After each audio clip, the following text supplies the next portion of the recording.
ஐயா எல்லாருக்கும் வணக்கங்க ஐயா. விவசாயம் பூராமே போச்சுங்க ஐயா. இன்றைக்கி எங்கே பார்த்தாலும் ஒரே தரிசு நிலமாக இருக்குங்க ஐயா. இன்றைக்கி யாருக்கிட்டையுமே உழைப்பு இல்லைங்க ஐயா.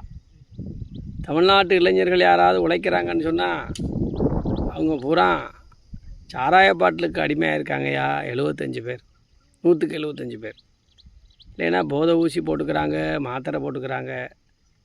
இப்படி எதுலையாவது சோம்பேறித்தனமாக படுக்கிறாங்க. இல்லைன்னா சினிமா பார்க்குறாங்க, சினிமாக்காரனுக்கு கட் அவுட் வைக்கிறாங்க. ஆனால் நம்மளை எல்லாருமே கேலி பண்ணுறது மாதிரி வடநாட்டுக்காரங்களை கேலி பண்ணிக்கிட்டு இருந்தோம்பா. பீகார்காரன் இங்கே வரேன், மெத்தை விற்கிறேன், பானை விற்கிறேன், பாய் விற்கிறேன்னு சொல்லி. மத்திய பிரதேசத்துலேருந்து வரேன், உத்தரப்பிரதேசத்துலேருந்து வரேன், ஒரிசாவிலேருந்து வரேன், நேபாளிலேருந்து வரேன்னு சொல்லி அவன் பூரா எல்லா இடத்துலையும் உழைப்பை பூரா எடுத்துட்டாங்கய்யா. எங்கே பார்த்தாலும் அவன் தான் இன்றைக்கி உழைக்கிறான்.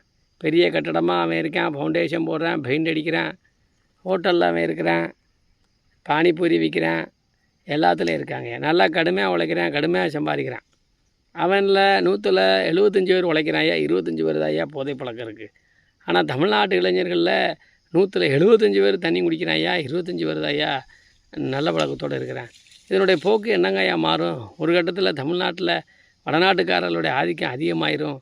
வடநாட்டுக்காரில் இங்கே இருக்கக்கூடாதுன்னு சொல்கிறோம். ஆனால் அவனுடைய உழைப்பு தாயா நம்ம பயன்படுத்துகிறோம். நல்லா உழைக்கிறான்னு சர்டிஃபிகேட் கொடுக்குறோம் ஐயா. திருவள்ளூர் மாவட்டத்தை தாண்டி நீங்கள் வெளியில் போனீங்கன்னா டெல்லி வரையில் பார்த்தா இன்றைக்கும் உழைக்கிறான் ஐயா. இன்றைக்கும் ஆடு மாடு சைக்கிளில் போகிறேன். உத்தரப்பிரதேசத்தில் சைக்கிளில் போகிறான் ஐயா. 10 கிலோமீட்டர். 160 பேர் இன்னும் சைக்கிளில் போகிறேன். கை ரிக்ஷா வச்சுருக்கேன். அப்போ அவனை நம்ம என்ன சொல்கிறோம்னா தமிழ்நாட்டை விட நான் 10 வருஷம் கீழே இருக்குதுன்னு சொல்கிறோம். ஆனால் உண்மையிலே அவன் தான் ஐயா ஆரோக்கியமாக இருக்கேன். அங்கே அதிகமாக சாவு இல்லைங்க ஐயா. அங்கே அதிகமாக கிட்னி போகலை, அதிகமாக கணையம் போகலையா, அதிகமாக இளம் விதவைகள்லாம் அந்த பக்கம் இல்லைங்க ஐயா.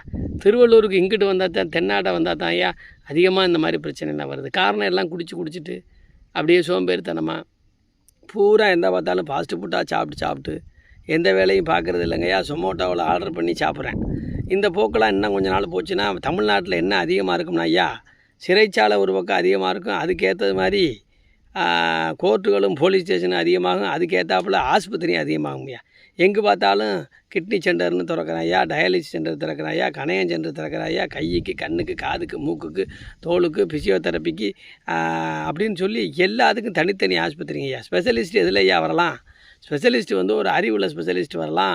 ஆரோக்கியத்தில் ஓகே தான், இல்லைன்னு சொல்லலையா. ஆனால் ஒவ்வொரு பார்ட்டாக பிரித்து வேலை செய்கிறதுக்கு ஆஸ்பத்திரி வந்திருக்குன்னா அதனுடைய நோக்கம் என்னென்னா தமிழ்நாட்டில் யாருமே உழைக்கலைங்கய்யா. இதே போக்கு போகக்கூடாதுன்னு சொல்லியா இந்த வீடியோவை போடுறேன். தயவு செய்து உழைங்கய்யா. நிலம் இருந்தால் விவசாயம் பண்ணுங்கய்யா. நம்ம விவசாயம் பண்ணலைன்னா வாழ முடியாதுங்க ஐயா. நன்றிங்க ஐயா.